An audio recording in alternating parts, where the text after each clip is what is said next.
Hello everyone, welcome back to another new video. तो guys आज मैं teachers day special Sarvepalli Radhakrishnan ji की इस वाले रेफरेंस फ़ोटो को ड्रॉ करने वाली हूँ।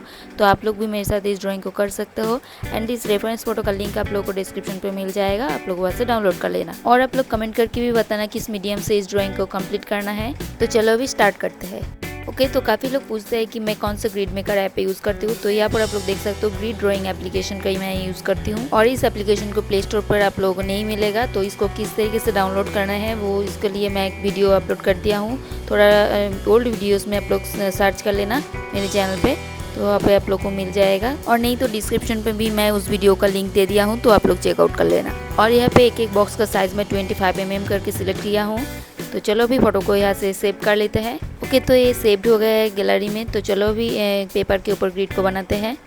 ओके, तो इस ड्राइंग में मैं इस पेपर का यूज़ करने वाली हूँ जो कि ब्रूस्टो की ड्राइंग पेज है एंड ये मीडियम सरफेस की पेज है। तो ग्रिड को बनाने के लिए हमें 2.5 सेंटीमीटर छोड़ के मार्क करना होगा।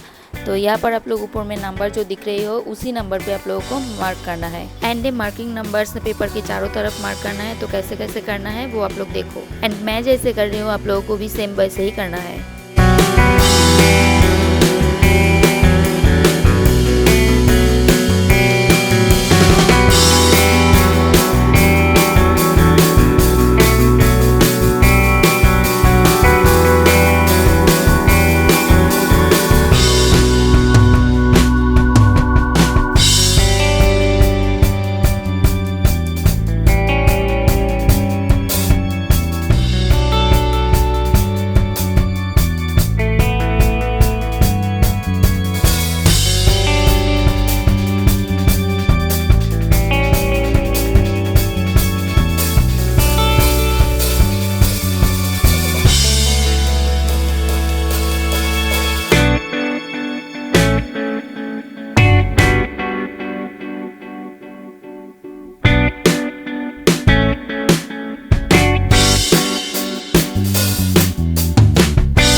तो बस अभी ग्रिड मेकिंग हो गया है एंड अभी ड्राइंग को कहीं से भी स्टार्ट कर सकते हैं, बट मैं यहाँ पर 5 नंबर बॉक्स से स्टार्ट करने वाली हूँ। तो आप लोग ड्राइंग को अच्छी तरीके से फॉलो करो मैं किस तरीके से कर रही हूँ एंड वीडियो एकदम स्पीड नहीं है तो आप लोग इजीली ऑब्जर्व कर पाओगे।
गाइस आउटलाइन तो कंप्लीट हो गया है एंड आप लोग भी जल्दी से इस आउटलाइन को बना लो एंड कमेंट करके बता दो कि किस मीडियम से इसको कलर करना है।